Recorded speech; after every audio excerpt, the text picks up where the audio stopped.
আমার ওসিয়তনামা। আমি মারা গেলে মাইকে মৃত্যুর কথা ঘোষণা করবেন না। আমার মৃত্যুর সংবাদ শুনে পড়ুন, ইন্না লিল্লাহি ওয়া ইন্না ইলাইহি রাজিউন। আর যখন শুনবেন আমি নাই, তখন সূরা ফাতিহা একবার, সূরা ইখলাস ৩ বার পড়বেন। যত তাড়াতাড়ি সম্ভব আমাকে দাফন করার চেষ্টা করবেন।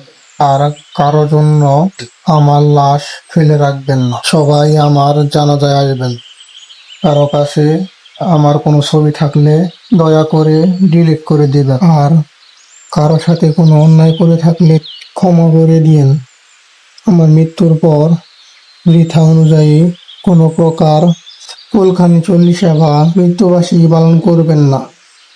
ঋণ থাকলে পরিশোধ ও আমার জন্য বেশি বেশি দান সৎকার করবেন। আমার জন্য কেউ যেন উচ্চ আওয়াজে না কাঁদে। আর যখন তুমি দোয়া করবে, সেই দোয়ায় আমাকে শামিল করো। আমার মৃত্যুর পর যদি কখনো আমার প্রোফাইলে আসেন, তাহলে আমার নাজাতের জন্য একটু দোয়া করবেন। অতঃপর আইডিটা ব্লক দিবেন। লাস্ট একটা মেসেজ দিবেন, আসসালামু আলাইকুম।